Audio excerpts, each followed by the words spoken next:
Welcome to our cinema session studio. Jesus, that's nice. You're going to be over there on the left, please, Yeah. sir. That was a while ago. I was at the cinema. Jonas Björkman, Yes, welcome. thank you so much. Let's roll the tape, shall we? Ah, Oh, look at that. now this was your very first Grand Slam title, is that right? It is, yes. 1998. 1998.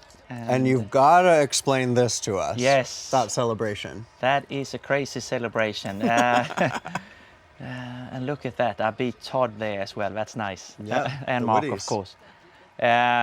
No, but the celebration it was some comedians in Sweden that I absolutely loved. Yeah. And they did all these crazy things, and they were sort of making fun of all sports, all this crazy stuff, and it ends up with this victory step Yeah. as a grand finale. And when we played Davis Cup, I always was the guy who tried to sort of get the team going a little bit. So I did that in the corridor for the boys, and then they asked me to do that after one match when Yeah. I won, and then it sort of kept going after that. So yeah, So we fast forward from 1998 and you're back in the final, but this time with Pat with Pat Rafter. Rafter, yeah. This is the match point. Yeah, both me and Pat were saying hopefully he goes to my backhand, and then Pat will be all over. You did. Yeah. Oh, that was the play you wanted. What was it like playing with Rafter in Australia? So much fun. I mean, we had amazing support, you know, with all the Swedish fanatics coming here year after year. It started as a tradition for all the backpackers to come here and get together. My family as well. We always had great support, but of course playing an Aussie, you know, there would be half-half. And now all of a sudden we had the Swedes and the Australians to support us. So the atmosphere was, you know, each match was great. And also to play with Pat because we, we met each other in '93, playing challengers in Asia, and he and a few other Aussies were there. And I was the only Swede, Wow. which was unusual at the time because we had so many players. And they just took me along, and you know, I could join them, practice with them, had dinners with them. So it was really, really nice. I got to know all the Australian boys there, and you know, of course, me and Pat's been following our careers after. That was a special moment that we were able to win together, and of course also with Elting. We only played once. So Really? Yeah. He's Wow. his partner Paul Harhus was. They were expecting a baby, so he didn't play, and I got the opportunity that he called me and asked me if I wanted to play. So we only played one tournament, and that's it. That was So, it? Yeah, You so and winning Jaakko a slam. Elting. Okay, so in total, I believe I'm right, you won 9 Grand Slams, doubles, 3 of them here in Australia, and it still blows my mind, all 3 with different partners. This is 2001 with Todd Woodbridge. Yes. Yeah, Another Aussie. Another Aussie, yes. I think we have a little bit of the same mentality, even though I would say all you Aussies are more easygoing than the Swedes. We're a little bit more stiff. But I think sort of it's a perfect match. And of course it was amazing for me. That's Petra and Tash, of course. But to get the opportunity when Mark Woodford decided to step down and retire, and you know, they did it quietly, and I was very fortunate to have a phone call from Todd asking me if I wanted to step into Mark's He shoes. called you? He called me. Wow. Well, I mean, if they would have announced that Mark would retire, he will probably have probably 1,000 phone calls. So I think it was a smart way for them to just make sure. And it was nice because he always said that I hated to play you, so I want you on my side. It's quite the compliment. So that was really nice. And he was such a genius on the court. You know, we didn't have the biggest serves, but tactically he was phenomenal. And it was so nice to be able to get his knowledge how to play the doubles, even if I had great success. And you know, but he took me to an extra level. And funny enough, he actually changed my forehand grip. Did he? Yeah. I came to Sydney. In 2001. Yeah, came to Sydney, and I was already nervous because starting in Australia With Todd Todd Woodbridge, Yeah. with Mark Woodford just retiring, and then sort of stepping into his shoes, it was like big pressure. If anything bad, it's going to be the Swede. And then he goes, let's change your forehand grip. Yeah, and he said, I don't like your forehand grip. That's the only thing you've got to change. And I felt like, I'm top 10, I'm not that bad. But and then I had 4 days before the Sydney tournament. We lost the final. And he said, this was perfect. We got the matches we want. Now we're ready for the big one. And and the forehand volley became so much better. So he was also a good coach and a leader already starting our relationship there. And still, they're very close friends with them. Okay, so we talk about your double success, but singles here, you made the quarterfinals twice Yes. at the Australian Open. This is part of your run in 2002. Yeah. Beat Tim Henman. I Beat think you Tim. took out several seeds to get into the quarterfinals. Yeah, that was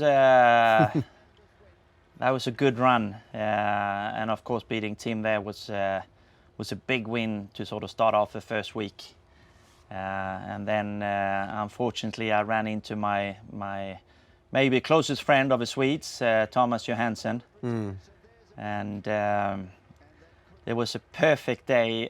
It was windy. It was really shitty weather, like good Melbourne weather for me. Yeah, Because, exactly. if I'm going to play Thomas, I want bad conditions because he hits the ball see. so clean. And then 30 minutes before it comes a massive storm and the rain, and they close the roof. Right. And I just saw his smile heading into that match. That it's going to be brutal. Yeah, exactly. And he played great. I managed to put some pressure on him in the end, but he was too good in that one, and he went all the way. So it was, if I'm going to lose to someone, it was really nice that at least I lost to Thomas, so he can go and win it all.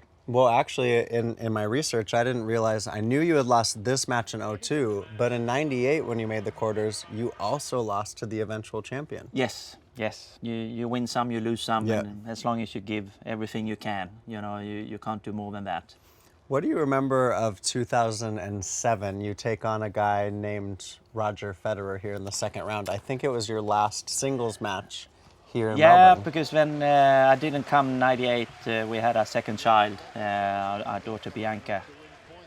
So I didn't come that year, and then I retired end of 2008. This match, I played him in Wimbledon the year before.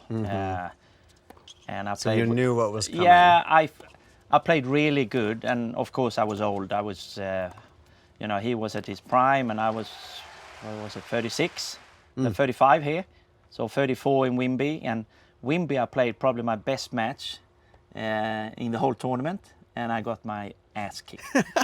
There was. I appreciate the honesty. Yeah. But this is Roger in his absolute prime. And I spoke to his former coach Peter Landgren, who's not with us anymore, Yep. unfortunately.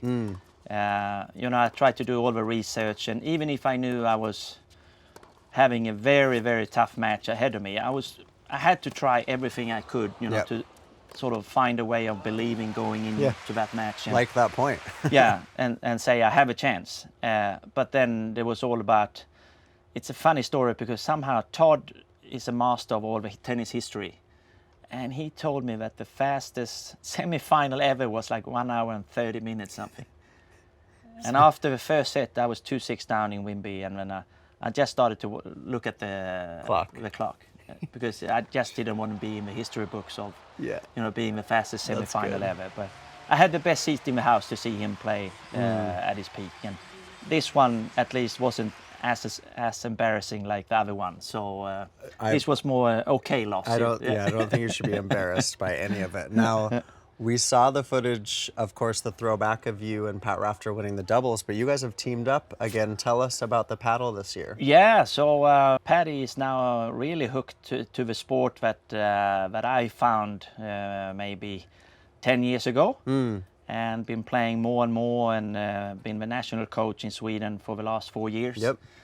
And been following the journey of a new sport that has been so fast Growing. growing. I think it's the fastest racket sports In the world. in the world right now. So and of course to play with Pat again, it's been such a thrill. We played for 3 days. We didn't maybe have the best results. We lost all the matches, but just to be together, have fun. Saw his family here now. The kids are older. I mean, you've been following them since they were small, and then to see them now to grow up and be old is of course really, really nice. I want to ask you one more thing, but clarify for me, paddle or padel?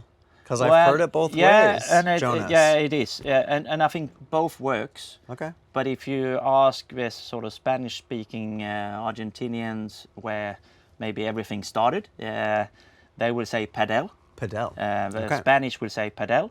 But I think the international world will be paddle. Okay. So, as long as we don't add it with paddle tennis, then we will be That's the upset. golden rule. Yeah. I lastly want to ask you, as I said, about your son, Max. He is a top-level padel player, not only in Sweden, but now he's punching up into the global stage. Yeah, so he also found the love of it. Played tennis up to 14 and played football for a long time. And then last 3 years he's been playing paddle and now full-time. So he's just the number 10 in Sweden right now and 350 something in the world. So it's great. I'm super happy that he loves sports. It's a lot. It's so easy to get stuck with the phones and everything else these days. So at least you have an active life. I think that's great. And now he has his dreams, of course, and I try to support him as much as I can. Well, Jonas Björkman, cheers. Cheers. Welcome back to the Australian Open. Thank you. It's a pleasure to be back. Thanks for hanging out with us here on Cinema Sessions. Thank you.